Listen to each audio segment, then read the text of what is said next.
Estás escuchando Milenio 3 por Aluka Nanika. Estas notas son sin duda pioneras en el mundo de la investigación en las músicas de vanguardia. Son sin duda pioneras en el sentido de adherir con el pensamiento una sintonía a una película, y son pioneras en lo que llamaríamos nuestras músicas, ¿verdad? 1973, se cumplen 40 años. Tubular Bells, campanas tubulares, Mike Oldfield, pero por debajo del sonido incluso hay una historia maravillosa que yo os quiero contar. Lanzo la pregunta, ¿qué sentís? Me gustaría mucho que luego Carmen nos cuente. ¿Qué sentís al escuchar exactamente esto? ¿Qué evoca esto? ¿Por qué es tan especial? Y si es especial ahora, ¿cómo fue en 1973 cuando nada parecido se había escuchado jamás? Y es que ha pasado mucho tiempo y esta música Tubular Bells es un poco la excusa casi para contar historias llenas de luz, yo creo, historias llenas de entusiasmo. La semana pasada hablábamos de esas cosas increíbles que nos han pasado en la vida, que ocurren muchas veces, que pocas veces se cuentan y que son historias de sueños cumplidos. Porque el enigma de Tubular Bells es como algo que nunca se había escuchado, como algo tan extraño, como algo tan vanguardista se abrió camino y se convirtió en un himno mundial prácticamente en aquella época. Como la idea enloquecida de un joven llamado Mike Oldfield, atormentado, taciturno, llegó a ser banda sonora, que significa misterio. ¿Cómo se produjo ese milagro? La historia, pocas veces contada, nos indica que allá por el año 1971, Richard Branson, hoy uno de los grandes magnates del mundo, sexta fortuna del Reino Unido, director de la compañía discográfica aérea Virgin, pionero en la investigación aeroespacial y en el turismo espacial, un personaje siempre sonriente, siempre expansivo, inició toda su trayectoria gracias precisamente a unos sonidos. Branson lo dice: yo me hice multimillonario porque un día escuché una música hipnótica. ¿Cuál es esa historia? ¿Y os produce hipnotismo? ¿Os produce sugestión? ¿Qué os produce esta música? Es Tubular Bells, primera versión, 1973. La portada enigmática, un fondo oscuro, a veces, en algunas ediciones, azul oscuro, casi como el mar, y una campana, un cilindro metálico, doblado. Un símbolo que es ya el de Mike Oldfield. Pero la historia comienza mucho antes. Este Richard Branson editaba una revista de estudiantes. Era ya una mente diferente, está claro. Con 17 años tenía su propia revista y tenía un entusiasmo feroz. Por eso os cuento esta historia. Podríamos llamarlo historias de entusiastas. Entusiasmo significa, viene de la raíz enteos, cerca de lo divino, cerca de lo elevado, cerca de lo que no es común.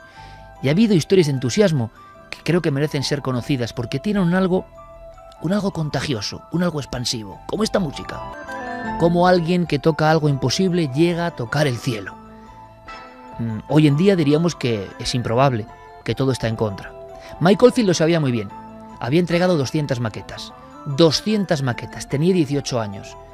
En su cocina, con varios sintetizadores y con varios instrumentos, como una especie de arrebato de locura, se habló de que había consumido ciertas sustancias, nunca se sabrá si es cierto, si es mágico o si son cosas de detractores. Había creado este universo diferente, paralelo, extrañísimo. Su maqueta sorprendía. Todos le dijeron lo mismo. ¿Aquí canta alguien? No. ¿Cuántos minutos tiene esta composición? 48. ¿Y tú quién eres, Mike Oldfield? ¿Qué años tienes? 18. Váyase por la puerta, por favor. Un día Mike llegó a una tienda llamada Virgin. Richard Branson le puso Virgin porque eran vírgenes en los negocios. Aquel muchacho que editaba con unos amigos la revista Student decidió dar un paso más. Le gustaba la música. E hizo en Londres la primera tienda que vendía por correo. Uno buscaba ciertas músicas más difíciles, hacía una lista y a los pocos días, a la semana, a los 10 días, tenía en la tienda ese vinilo en un sobre dispuesto para él. Era una idea un poco alocada también. Se convirtió en un sitio de moda. Branson era un tipo con ideas, era un gran empresario, lo ha demostrado. Pero era la época todavía de los hippies, de haz el amor y no la guerra, y resulta que las tiendas se estaban convirtiendo en un problema. Todos los buenos hippies, con sus determinadas sustancias para fumar y demás, se le juntaban a lo largo de los pasillos de la tienda y casi bloqueaban el paso. Las personas que querían comprar su disco no llegaban a la caja. Se había convertido en lo más cool, pero al mismo tiempo no ingresaba dinero. Estaba mesándose la incipiente barba Branson cuando apareció ese joven. 200 maquetas. Todos le habían dicho que no. Era quizás su última oportunidad, pero aquel hombre ni siquiera tenía una discográfica. Pero algo ocurrió, y son esas historias de la magia cotidiana, de la magia que para mí es posible, cuando las conciencias se entrelazan, cuando surge el chispazo, cuando ocurren historias fuera de lo convencional, historias milagrosas. Y eso pasó. Ocurrió cuando se miraron a los ojos Branson y Mike Oldfield, y sobre todo ocurrió cuando al ver a aquel muchacho tan lánguido, sintió que tenía que escuchar aquella maqueta. Y la escuchó. Y Branson supo, al ponerla en el reproductor, que nunca había sentido nada parecido. Decidió de inmediato, en un golpe, en un arrebato, así es la gente de vanguardia, así es la gente arriesgada, jugárselo todo o nada. Había que hacer un disco a ese muchacho en el que nadie creía. Era un chico retraído, cara de niño. ¿Cómo había hecho todo eso? ¿Qué significaba? Ni el propio Oldfield lo sabía. Oldfield hablaba como de una expresión casi chamánica, algo que salía de su alma y que tenía que ser contado con música. Bien, hizo una nota, una lista, casi de la compra. ¿Qué hace falta, Mike, para editar tu primer disco? Vamos a invertir todo lo que tenemos, todo lo que hemos ganado en la tienda en tu disco. Puso 2 guitarras eléctricas, un sintetizador, fue tomando nota. El último instrumento le llamó mucho la atención a Branson, no sabía lo que era. Y unas campanas tubulares, valían unas 20 libras. Branson dijo, espero, Mike, que merezca la pena. Y se hizo el disco. Tubular Bells, 1973, esos acordes, esos sonidos increíbles, esa música que tiene una sección realmente, la música del misterio, cada autor, cada canción, cada investigación, cada exploración, mundo diferente, mundo que conecta directamente, y lo sabéis bien, con los temas que nos gustan. En este caso, se hace el disco, pero es demasiado extraño, ¿verdad? Hay que hacer una prueba previa. Lo ponen en la tienda, en esa tienda donde los buenos hippies fumaban, se tumbaban, divagaban, filosofaban. Branson lo hizo casi como una trampa, como un experimento social. Había diferentes músicas que se ponían y que estaban de moda, Pink Floyd, Genesis, y de pronto coló el misterioso trabajo, las campanas tubulares. Y los ojos de todas aquellas personas, hombres y mujeres, cobraron la misma expresión, la misma que Branson había tenido, algo hipnótico, la expresión de que se está escuchando algo que no se parece a nada. Con aquellas caras, Branson supo que tenía una mina de oro en sus manos, no una mina económica, sino algo que iba mucho más allá. Siguiente paso, ¿os imagináis? Este hombre cree en lo que está haciendo. Ha invertido todo su dinero, está en la bancarrota. Eso se cuenta pocas veces. Cuando se habla de personas que han alcanzado el éxito, solo sabemos sus logros, sus millones, sus mansiones, sus Ferraris. Sabemos poco de cuando están en bancarrota, jugándose todo a una carta. Y así fue, Branson se acercó al más famoso locutor de la época, un DJ. Cada noche ponía unos 10 discos. Y el disco que ponía se convertía en éxito, era un enorme poder. Llamó a su puerta, esperó durante horas, porque creía en lo que hacía. Por favor, escuche este trabajo. ¿De quién es? Mike Oldfield. ¿Y usted es? Richard Branson. ¿De qué compañía? Virgin. ¿Cuántos discos tienen? ¿Qué catálogo? Solo tenemos este disco. Se rió y prácticamente le dio con la puerta en las narices. Cuenta la leyenda, la verdad, que Branson metió el disco por debajo de la puerta. Aquel gesto, tan de niño, tan incomprensible en la gran industria discográfica, debió llegar al corazoncito de aquel locutor, el más importante del Reino Unido.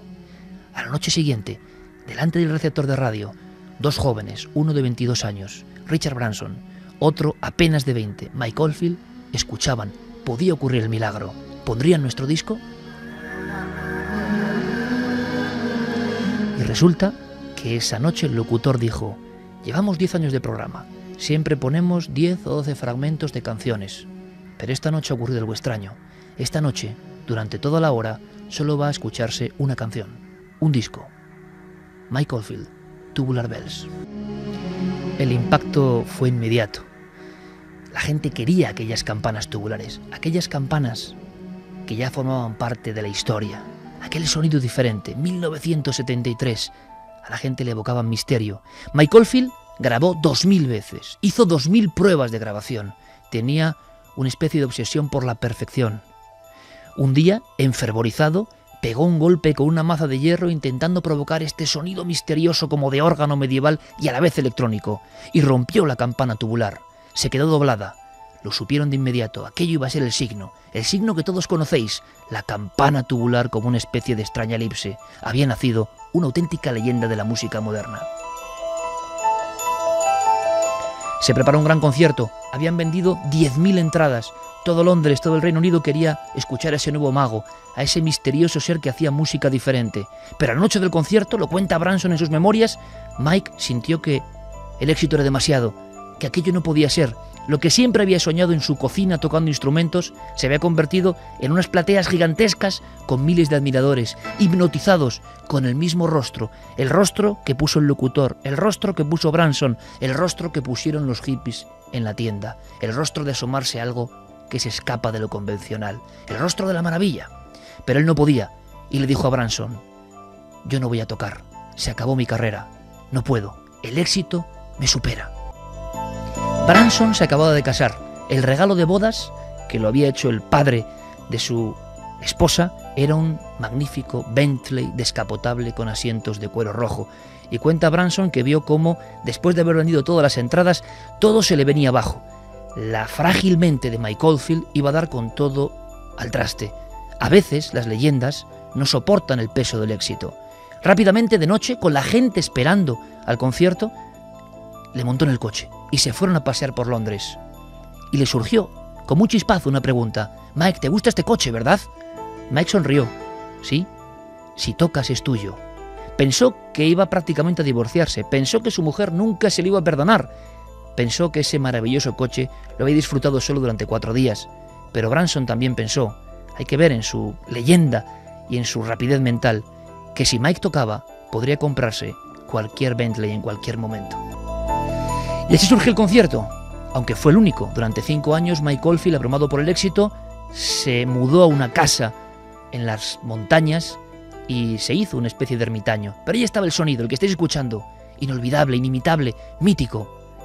Un enorme éxito, número 1 en todas las listas del Reino Unido. Tubular Bells convulsionaba a la gente. Y ese es el misterio, la historia de 2 amigos, la historia de una ilusión, la historia contracorriente, la historia en la que nadie creía, las 200 maquetas que todo el mundo prácticamente escupió.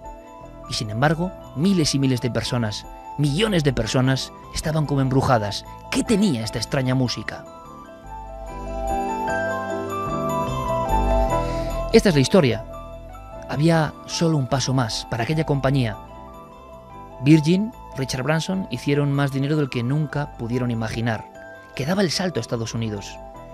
Y cuando nadie lo esperaba, porque las historias, cuando creo que están surgidas de la fe, de la creencia, del entusiasmo, a veces concitan auténticas sincronicidades. Esta música era demasiado difícil. No canta nadie. Son campanas, son órganos, son teclados. ¿Qué es esto? Son voces de cavernícolas de fondo. ¿Qué sinfonía extraña es esta? El público americano no lo va a querer. Pero un día sonó una llamada de teléfono. Una misteriosa llamada de teléfono. Dijo: he escuchado su música. Me gusta. Estoy pensando en una película. ¿Qué película es esa?, preguntó Branson. Soy William Friedkin. La película es El Exorcista. Y es cierto que solo aparecen 3 fragmentos, pero se convierte en un auténtico mito. Uno de los fragmentos es este. Regan está tumbada en la cama. Regan está siendo intervenida quirúrgicamente. Los médicos intentan explicar lo que ocurre. De repente una convulsión. Ese papel nunca superado por la niña endemoniada. La película más terrorífica de todos los tiempos. Friedkin lo sabía muy bien. La música muy de fondo, casi imperceptible, sonaba en algunos fragmentos. Con voz de José María del Río, ahí es nada, este momento dejó helada a la gente en su butaca. Parece que es un tipo de trastorno que solamente se daba en culturas primitivas. Lo llamamos posesión sonambulista. Sinceramente, no sabemos mucho de esta enfermedad, solo que comienza por un conflicto o culpabilidad que lleva al convencimiento del paciente de que su cuerpo ha sido invadido por una inteligencia ajena a él, por un espíritu, si se quiere. Escuche, se lo vuelvo a decir, y más vale que me crea. No estoy dispuesta a encerrar a mi hija en un manicomio, ¿entendido? En realidad no es un Me da manicomio. igual cómo lo llame, no pienso encerrarla. Lo siento, yo... ¿Que lo siente? Dios mío, 88 médicos y lo único que saben de Dios son... El Exorcista, Regan, el Diablo Pazuzu, aquella muchacha, el padre Carras, auparon a Tubular Bells. Era justo lo que necesitaba como el disco más vendido prácticamente de la década como música electrónica. Se vendieron de inmediato aquel año 18 millones de ejemplares. Nadie lo esperaba. Nunca volvió a ocurrir. Estamos hablando de uno de los discos emblemáticos de la historia de la música del misterio. Se cuentan las cifras, evidentemente. Mike ha vuelto una y otra vez a recordar ese sonido. Lo decía Branson, nunca fue tan feliz como en aquellos momentos grabando una y otra vez, imbuido en ese misterioso sonido casi chamánico. Porque en el fondo, Tubular Bells, lo estáis escuchando, es una repetición, una especie de mantra. Escuchándolo quizá a oscuras una y otra vez, uno accede, quién sabe, a surcos del pensamiento que no son los habituales, a estados alterados de conciencia. A veces el éxito se cifra en números, ¿verdad? Ahí están, en este mundo rápido solo vale eso. Por eso es bueno saber que Mike estuvo a punto de tirar la toalla. 200 visitas, que nadie creía en ellos, pero había alguien, siempre hay alguien que cree en un trabajo cuando está hecho con el corazón. Otra pregunta es si Mike Oldfield alguna vez ha llegado a ese mismo esplendor. Ahí está el misterio también de la música. A veces se hace una obra maestra y uno no sabe muy bien si es dueño de ello. Ha conectado con algo que le ha ayudado, pero no es dueño del todo. Mike lo sigue intentando. 1973, Tubular Bells, el inicio de la música del misterio. 3:26, vamos ahora con muchas más historias de entusiasmo, historias mágicas, increíbles, de cosas que todos conocemos y que tuvieron una especie de bautismo sincrónico y mágico. Carmen, no sé qué piensa nuestro público, qué siente al escuchar Tubular Bells. Pues hay muchos comentarios sobre esta música, claro, siempre se relaciona con la película del Exorcista. Es un matrimonio indivisible ya, ¿no? Totalmente, van unidos. Miguel Ángel Laciar dice, misteriosa, muy profunda, nos lleva a hacer volar el alma, realmente una música maravillosa como la de Jean-Michel Jarre y Vangelis. Gracias por regalarnos tanto misterio y rodearlo con esta hermosa música. Ireneu, cuando escucho Mike Oldfield me siento más optimista, creo que su música despierta lo más bueno de nuestro interior. Atómito dice algo que sale del alma, sonidos nuevos, algo que aún nadie había escuchado. Sí, señor, qué grande. Cerriden, con esta música me criaron a mí y a una generación. Gonzalo Sáenz, las campanas tubulares me recuerdan a mi época de compositor de música electrónica en la que empezaba secuencias del mismo estilo. Cristina Mora, pues a mí me gusta pero a la vez me inquieta, difícil de poder explicar, ese fondo, no sé, inquietante. Iván Gregores, esta música me da escalofríos, la película El Exorcista es superior a mí, es la única película de terror que realmente me inquieta.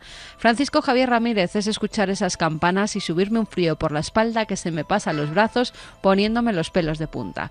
Cancela Freire, quizá la música, al ser sus notas tan repetitivas, te meten en un bucle en el que quedas como atrapado en esas pocas notas. Es rara, es distinta, es genial. Y qué bonitos mensajes. ¿Os imagináis esto ahora que lo hemos escuchado miles de veces, no? Ahora que estamos en la época de que todo nos parece habitual y nos sorprende. ¿Os imagináis en lo que era el mundo de 1973 la irrupción de esto? Hay cosas parecidas. Jean-Michel Jarre, Oxígeno, año 76, le decían lo mismo, usted es francés, no canta. ¿Qué es esto? Pues esto es el sonido del espacio, por vez primera grabado de alguna forma, expresado por alguien. Vangelis, Tangerine Dream, Klaus Schulze, Neuronium. Hay muchas historias en la música del misterio. Si os apetece un día, las contamos, porque todas tienen su magia y muchas tienen su historia de entusiasmo. Nadie creía en ellos, pero había algo más poderoso que cualquier manager hacerme caso, que cualquier campaña de publicidad hacerme caso, que cualquier planning hacerme caso. Había algo que es mágico y que a veces el propio artista ya no lo encuentra jamás, porque sus coordenadas han cambiado, porque los estímulos son otros, porque los anhelos son otros. Curiosamente, muchos de estos grandes genios hacen su gran obra y es la primera. Tocan algo y a veces no lo vuelven a encontrar. Es un enorme misterio el de la creatividad y sobre todo el de la música. Si queréis, algún día os doy la paliza con estas músicas del misterio. 3:30, esto que pone Noel Calero tampoco está mal, ¿eh? El gran Michael Huguen, Neuronium, del álbum Alma. ¿Cómo llegan algunas músicas, eh? Sigue siendo un misterio indescifrable por fortuna, no admite laboratorio ni admite fórmula matemática. ¡Qué gran misterio! Estamos en un mundo donde observamos, y yo lo decía y no quiero ir más allá, porque sí que me encuentro muy indignado, pero indignado con lo que estamos viendo habitualmente, con el desprecio y la falta de empatía por la víctima y, en fin, increíble el engaño. A veces uno piensa en Faber-Kaiser y piensa en que vivimos realmente en un engaño permanente, el engaño de los poderosos, sean del color que sean, el engaño donde se piensa en la víctima, en el verdugo más que en la víctima, gente que atenta contra lo más sagrado, que son los niños, lo más sagrado. Mientras no aprendamos a ver lo divino en un niño, nos irá muy mal. A veces los animales de compañía son más humanos que los humanos. A veces nuestras mascotas nos dan afecto imposible de encontrar en el ser humano adulto. Ese ser humano adulto que con una frialdad que espanta, con una burocracia que espanta, es capaz de dar favores a quien mata niños, a quien ataca a niños. Y uno se siente como un Faber-Kaiser clamando en el desierto, como si no entendiese nada, como si fuésemos extraterrestres. En esa situación estoy sorprendido ante el género humano. Quizás porque no hemos aprendido que hay cosas que van más allá de lo intocable, lo sagrado. Lo sagrado es un niño. Para mí lo sagrado es la vida desde que empieza. Lo digo como lo siento. La vida como la naturaleza, como Dios. Un Dios muy superior al de las religiones. Que no me vengan reduciendo los límites. Un Dios auténtico, la naturaleza, el cosmos, que se expresa en una vida humana. Aquí, mientras se castiga la vida humana, se defiende la del monstruo que ya no tiene nada de humano. Es increíble, ¿no? Yo lo pienso así, libremente. Igual sin darme cuenta también soy un poco Faber-Kaiser. A veces los animales de compañía nos muestran en esa mirada, en ese compañerismo, en esa fidelidad, algo que perdimos, que teníamos todos cuando niños y que ya se nos olvidó. Mañana hablamos de la mente del niño y del sexto sentido de los niños y de lo que ven los niños en Cuarto Milenio. Espero que no os lo perdáis. Pero de lo que se sabe muy poco, y traigo un dossier Javier Pérez Campos interesante, es de las mascotas, pero no mascotas que advierten cosas, terremotos, lo hemos contado muchas veces, no. Cuando ellos son protagonistas, cuando ellos son los que se aparecen. Pues sí, porque a lo largo de tantas investigaciones hemos conocido a mucha gente que se ha topado con lo que ellos creían eran seres fallecidos tiempo atrás que volvían para dejar un mensaje. Pero ¿qué ocurre con los animales? ¿Qué ocurre con las mascotas que conviven con nosotros a diario, que en ocasiones presienten cosas, que parecen ver cosas también que nosotros no vemos? Pues hemos conocido casos de gente que de repente ha tenido encuentros no con cualquier animal, sino con sus propias mascotas. Si quieres, Iker, vamos a empezar a conocer una historia, la de Iker Hurtado. Nosotros, cuando tú tienes un perrito, por ejemplo, estamos acostumbrados a bajar a la calle, a conocer a gente que tiene otra mascota, a intercambiar opiniones o ideas de nuestros animales. En el caso de Iker, ocurre algo así, ¿no? Pero llega a entrelazar una relación, una amistad con esta gente con la que él empieza a contactar y hacen un grupo de amigos y quedan a diario para sacar a la vez a sus mascotas. Y ahí entrelaza y conoce a un animal muy especial, a Kai, una perrita que al final acabaría dándole una gran sorpresa.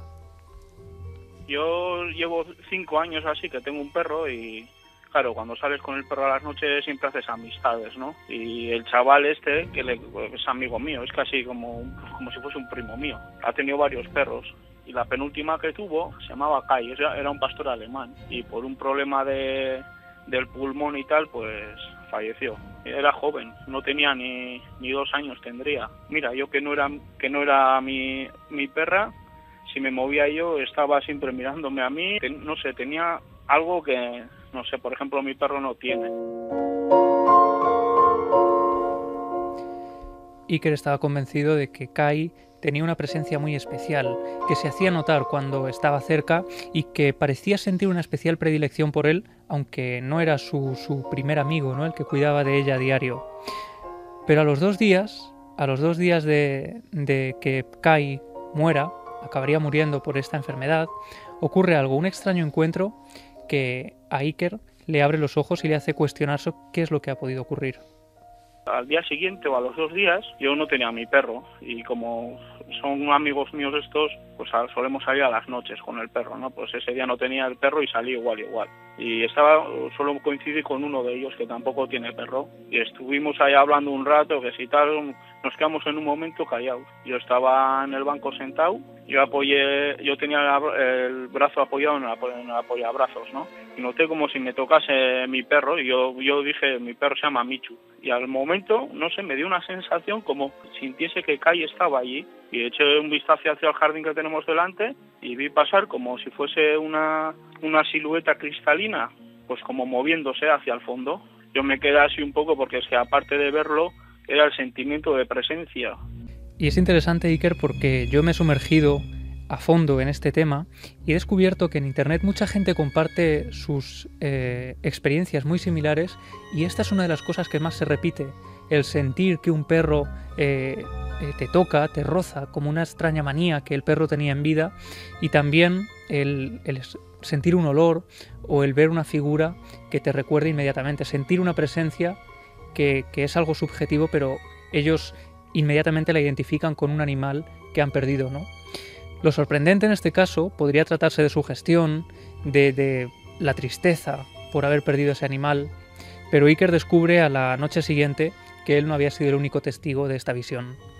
Me pareció ver, dije, igual ha sido autosugestión. A la noche siguiente salí como todas las noches con mi perro, ya tenía mi perro, bajé y me encontré a mi amigo, y según llegué me miró con una cara, estaba blanco, y dije, bueno, que mira lo que me ha pasado, y ya sabía lo que me iba a contar. Y me contó, me dijo, joder, ¿sabes lo que me pasó? Que sentí como si estuviese Kai. Y luego miré ahí al fondo y vi una silueta que se alejaba. Luego le contamos al que era el dueño de la perra. El dueño de la perra, pues se quedó emocionado. Se quedó emocionado porque él también decía lo mismo, que la perra tenía una presencia, que tenía algo especial. Como decían, era una perra con un carácter muy especial que, bueno, se hacía notar cuando estaba allí. Nosotros sí que hemos querido ir más allá y hemos hablado con dos personas que saben también de esto, que han tenido casos en el interior de sus viviendas y que en alguna ocasión lo han contado.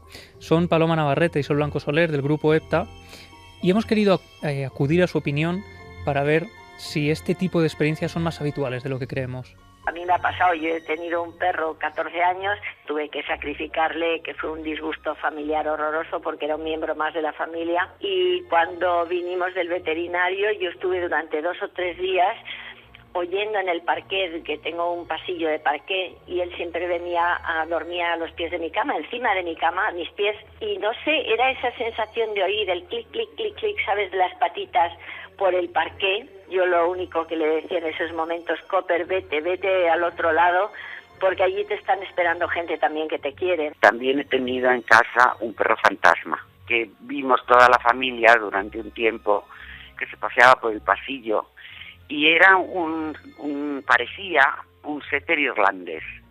Yo nunca he tenido setter irlandeses, pero este perro pues parece que nos adoptó durante un tiempo. Los amigos de mis hijas que venían a casa también lo vieron. Uno de ellos dijo que nunca volvería a esa casa, que qué miedo que hubiera un perro fantasma. Y estuvo un tiempo en casa y luego pues se fue. Ya no volvimos a verlo. No voy a decir tema tabú, pero sí tema muy desconocido dentro del ámbito del misterio. Quizá porque suena muy increíble, pero ¿por qué no? Si se aparecen otras cosas, o por qué no va a ser nuestro recuerdo condensado. Algunos dirán, el poder de la sugestión. Perfecto, me parece igual de misterioso. Muchas personas dicen, ¿qué sugestión? Ya, pero la sugestión genera una percepción, sea errónea o no, la estamos creando. ¿Qué habrá en el fondo de todo esto? Me gustaría saber vuestras opiniones. Ya sabéis, vías de contacto, Nave del Misterio en redes sociales, porque estoy seguro que nos podemos sorprender, que muchas personas, más de las que creemos, sobre todo las que han tenido un vínculo especial, que los animales no eran un mero instrumento, sino algo parte de la familia, han tenido, estoy seguro, evidencias de este tipo. Sigamos más allá. Pues sí, porque cuando se producen apariciones en un lugar, nosotros intentamos explicar, ¿no? La parapsicología, por ejemplo, intenta aportar diferentes teorías, como por ejemplo la teoría de la impregnación, que hay lugares que quedan marcados por el sufrimiento, o otras que dicen que hay personas que se aparecen después para dar alguna indicación. Pues en el caso de los animales hay auténticas divergencias, hay también grandes debates y gran polémica que vamos a ir contando, pero para ello vamos a escuchar a Edith Afeld, una importante sensitiva de Estados Unidos que se ha metido a fondo, que ha investigado el tema de las apariciones de animales y que también los ha vivido en primera persona.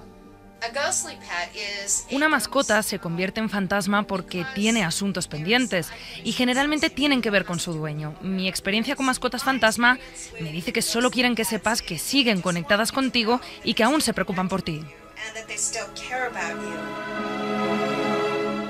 En España, Sol Blanco Soler también hablaba en su libro Crónicas del Más Allá de lo que ocurre con las mascotas cuando fallecen, de las diferentes teorías, y ella se decanta también por la que dice que la mascota perdura más allá de la muerte precisamente por la conexión y por el nivel de vínculo que tenía con su dueño. Algunas comunicaciones hablan de las mascotas. Fíjate que te estoy hablando no de los animales en general, sino de las mascotas. ¿Y por qué? Pues porque las comunicaciones nos dicen que cuanto más un animal ha tenido relación con el ser humano y ha habido con él intercambio de cariño, el animal de alguna manera se humaniza. Y eso es lo que le da el privilegio de trascender después de la muerte a un nivel parecido al nuestro. 3:42, tema muy sorprendente. Yo conocía pocos casos, sí, de animales, a veces salvajes, o de perros que aparecen en parajes, pero nunca me había parado a pensar en el concepto mascota. Ya no me sorprendo de casi nada. Yo no sé, Carmen, si tú en la bibliografía habías conocido casos concretos de mascotas. Sí, había casos concretos de mascotas. Incluso en la Biblioteca Forteana se publicaron algunas imágenes de supuestos fantasmas de animales que eran las mascotas de las personas a las que se fotografiaba. Recuerdo una imagen muy antigua en la que se veía 3 mujeres sentadas como en una especie de jardín. Ellas iban vestidas con trajes amplios, largos, hasta el suelo, como de época. Serían principios de 1920, 1930 más o menos, y justo al lado de una de ellas aparecía la figura fantasmal de un perro que siempre se ponía en esa situación, siempre se quedaba a los pies, a la vera de su dueña, y como esa, muchas imágenes, supuestas imágenes más de mascotas que se aparecían a sus dueños, incluso en estas imágenes tan primitivas. Pues a partir de aquí se abre un interesante debate, y es que si las mascotas pueden aparecerse, si somos capaces de ver el espíritu de las mascotas, es porque éstas tienen alma, es porque existe también un cielo quizá de los animales, de estos pequeños seres que viven con nosotros. Pues esta semana, Iker, fíjate qué casualidad, yo estaba preparando este dossier y de repente en una importante librería de Madrid me topo con un libro que había llegado ese día, que por razones que no se sabe muy bien por qué, me explicaba el vendedor, habían decidido colocar en el mostrador ese único ejemplar que había llegado a la tienda, y esa portada que llamó mi atención inmediatamente llevaba por título El alma de los animales. Y en ese libro, de un investigador, de Gary Kowalski, se intenta analizar la relación que tienen los animales con la muerte, por ejemplo, la fascinación de los elefantes por los huesos de los animales de la misma especie, y también hablaba de cómo a lo largo de la historia el concepto del alma de los animales ha ido variando. Otras especies comparten algunas cualidades que nosotros creemos que solo pertenecen al ser humano, sentimentales, espirituales. ¿Son los animales como nosotros en la muerte? No nos podemos preguntar esto directamente bajo una única perspectiva, pero para ocuparse de la cuestión de si los animales son conscientes de la muerte, cuando empecé a investigar lo tuve muy claro. Es algo que compartimos con muchas otras criaturas.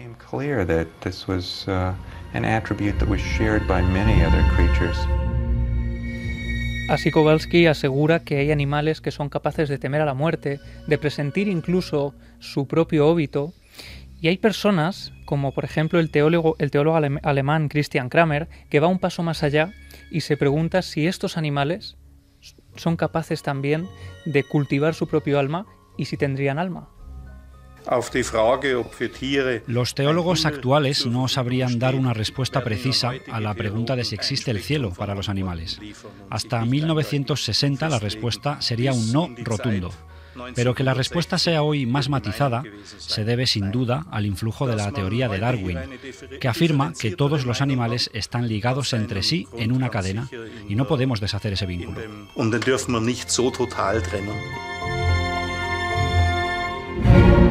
Una vez más, en mi sincera y humilde opinión, un sinfín, una concatenación de dudas, ¿no?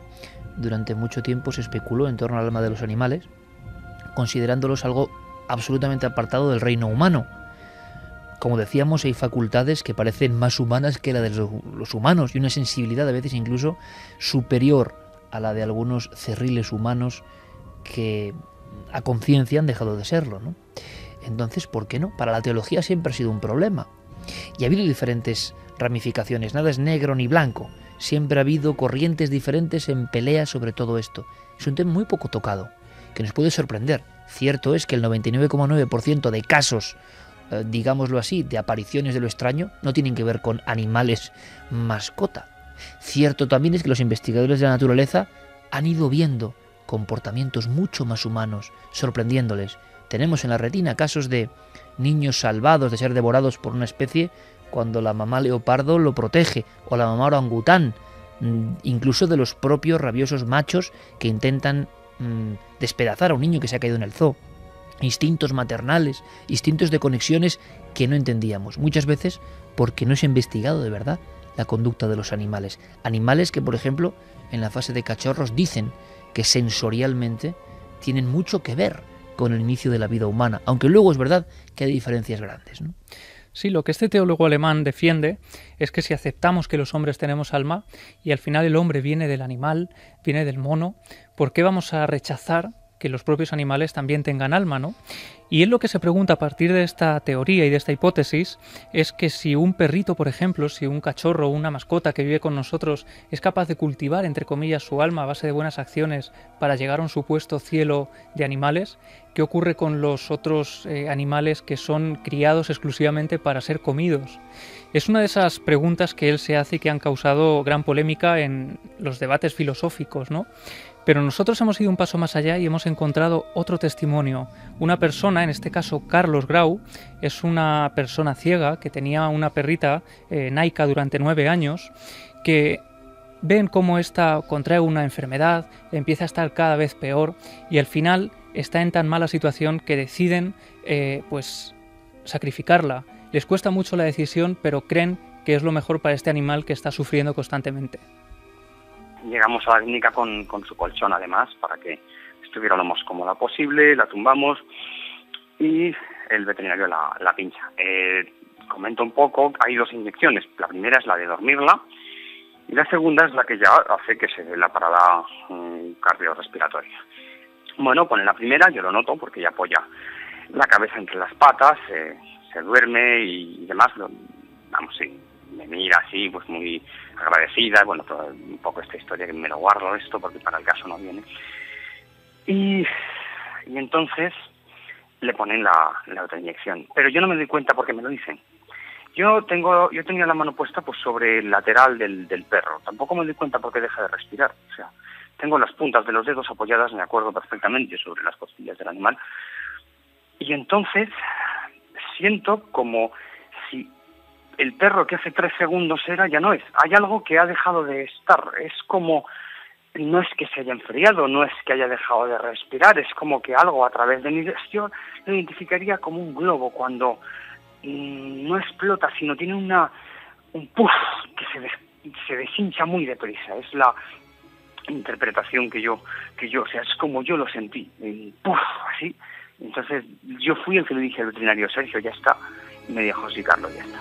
En solo 3 segundos, Carlos fue capaz de notar una gran diferencia entre su perro que hace unos segundos estaba vivo y de repente había muerto.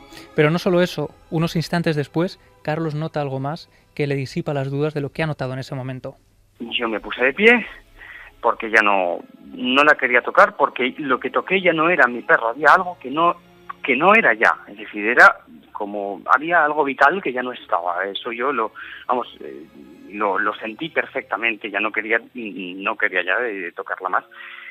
Y entonces cuando me aparto sentí un calor muy grande que pasa a través de mí, pero les digo, no a través del pecho, no a través de mi cabeza porque puedas estar triste, no, era como a través de toda la ropa, a través del cuerpo. Yo lo identificaría como si un tren de mercancías no me arrollase, sino que pasase a través de mí. Algo muy, muy, muy potente pasó, y toda la pena que yo pudiera tener, todo me dio muchísima fuerza para afrontar la circunstancia. Es decir, tengo muy claro que fue ella, ¿no? Carlos estaba convencido de que el animal había estado incluso unos días después con ellos en casa, velando para que todo estuviera en orden. Decían que además, estuvo allí hasta que Carlos llegó con una nueva perra guía, que estuvo en casa con ellos, y él decía que cabía la posibilidad, y él se lo había planteado, de que hubiera habido un contacto incluso entre los dos animales, cada uno desde un plano diferente, como si estuviera dándole unas indicaciones de cómo tenía que cuidar a Carlos, ¿no? Pero lo más sorprendente es que su madre, por ejemplo, notaba la presencia del perro por la noche, como si se subiera a la cama como un peso, como que incluso le rozaba en algunos momentos, y también Paula, su hermana, notó la presencia de Naika en los días posteriores a la muerte. Si quieres, vamos a escucharla. Se me diagnostica en junio de 2012 una enfermedad cuya lesión se focaliza sobre todo en mi parte derecha del cuerpo, rodilla derecha y brazo derecho. Y bueno, pues ella siempre tenía, pues no sé, el vicio o la virtud de acostarse en mi cama en muchas ocasiones y en la cama de mi hermano. Entonces, pues bueno, en noviembre yo poco a poco me voy recuperando también de mis lesiones. Y bueno, pues cuando es sacrificada ella, la verdad que nos lo pasamos bastante mal porque es una decisión muy dura. Días después empiezo a notar un peso en mi rodilla. Teníamos, no te he contado, también tenemos a fecha de hoy un gatito, y a veces ese gatito también se ponía encima conmigo en la cama. Entonces yo, al notar más peso del habitual, más peso que el del gato, encendía la luz y veía que el gato no estaba. Como decía, la presencia estuvo allí, según esta familia, todos los miembros la sintieron en casa, hasta unas semanas después, hasta hace muy poco tiempo, que es cuando ya meten al nuevo perro guía en la casa y deja de hacerse evidente que ese perro, que la presencia sigue allí. Pero todos tenían muy claro, yo hablé con todos los miembros de la familia y todos tenían muy claro que la perrita, que Naika, había estado allí cuidando de todos ellos. Vaya dossier. Curioso, ¿verdad? Hablábamos del maestro Mike Oldfield y este es otro de sus himnos, North Star Platinum. Porque será sugestión, será realidad, pensad lo que queréis, ahora escucharemos vuestros mensajes, pero qué curioso esta sandía de alguna forma, ¿no? Este melón que ha abierto Javier Pérez Campos, muy poco conocido. Carlos es una persona invidente, no puede ver, y sin embargo, ¿cómo ha contado? Con qué emoción el momento final de su perra, esa conexión, quizá por no poder ver, ve con el corazón, que es ver mucho más, infinitamente más. Hay que ser muy de piedra para no emocionarse escuchando a ese hombre invidente, sintiendo que se despide de su fiel compañera. No es un perro ni un dueño normal, es otra conexión. Yo no sé qué es, pero sé que es maravilloso contar que hay personas que ven con el corazón, que son dichosas también por eso, a pesar de que les falte un sentido vital. Han trazado una conexión. Es una historia de amor también, de alguna forma, y es una historia que nos demuestra que algunas personas, algunos animales excepcionales, están por encima del cloroformo cotidiano. Y eso nos da esperanza, ¿verdad? Y yo estoy seguro, Carmen, que un montón de amigos y amigas han sentido cosas, porque son gente muy sensible y gente que ha compartido, evidentemente, muchos momentos especiales. Habrá una parte de la humanidad, una parte zafia, evidentemente, de la humanidad, que contempla a los animales como un mero uso, como una cosa inferior, cuando muchas veces los inferiores son ellos, claro. ¿Qué nos cuentan? Pues Sonia nos dice, hace 10 años que se fue Kobe, todavía hoy lo siento a mi lado. Mayor Tom, 3 años después de la partida de mi perro Astor, sigo escuchando cómo rasca la puerta y abro como acto reflejo. Amelia Cobos dice, mi padre también sentía la presencia de nuestro perro y lo escuchó caminar por casa durante un tiempo. Bueno, yo en casa también escuché a UFO, que nos venía a visitar, noche sí, noche también, incluso se subía a la cama cuando ya se había ido. Y claro, o sea que debe ser una cosa bastante normal. Y qué fácil es decir sugestión. Y sobre todo lo dicen las personas que no saben lo que es el misterio último de la propia sugestión. La sugestión en el fondo es casi llamar, invocar a algo que quién sabe si está ahí de verdad. Continuamos. Vamos con bendiciones, que hay esta noche muchísimas. Vamos allá. Desde Villarcayo, Burgos, me gustaría Qué que gran mandaseis sitio. una bendición milenaria a mi madre Teresa, que se encuentra enfermita. Nos lo dice Javier. Pues Villarcayo es tierra mágica, Villarcayo lo hemos recorrido arriba y abajo, Villarcayo tenemos buenos amigos, Villarcayo es tierra mágica de Castilla profunda y eso te va a ayudar, estoy seguro. Bendición milenaria para ti y para todos nuestros amigos de esa tierra fría, pero siempre acogedora. Elena García nos dice: llevo toda la semana dándole vueltas a cómo escribir este mail y algo dentro de mí me pide que lo haga como homenaje a mi padre, que murió el pasado 13 de noviembre después de 2 largos meses ingresados en el hospital con 55 años de edad. Mi padre era una de esas personas curiosas que no escribía demasiado bien, no había estudiado prácticamente nada y no le gustaba leer más que cómic de Mortadelo. Sin embargo, se bebía los documentales de todo tipo, aprendía de todo aquello que veía y oía en ellos y era un fiel creyente y seguidor de todos aquellos temas que se tratan en vuestro programa Milenio 3 y Cuarto Milenio. Él me inculcó la pasión por saber más, el gusto de escucharos durante 9 temporadas de Cuarto Milenio y me llevó de la mano a tener la mente abierta a todo lo que nos rodea, incluso aquello que no se ve. Al ver cualquier cosa fuera de lo normal, inmediatamente le llamaba para explicarle lo que había visto y él siempre tenía una respuesta. Hasta el último día en el hospital vio vuestro programa y comentábamos juntos los temas que tratáis. Él siempre me dijo que el día que muriera vendría de nuevo a decirme que hay algo después, que no se acaba todo aquí y le estoy esperando cada día, os lo aseguro. Vosotros, desde donde estáis, dais consuelo y esperanza a muchas de las personas que os oímos y vemos y estamos pasando por el duelo doloroso de la pérdida de un ser querido.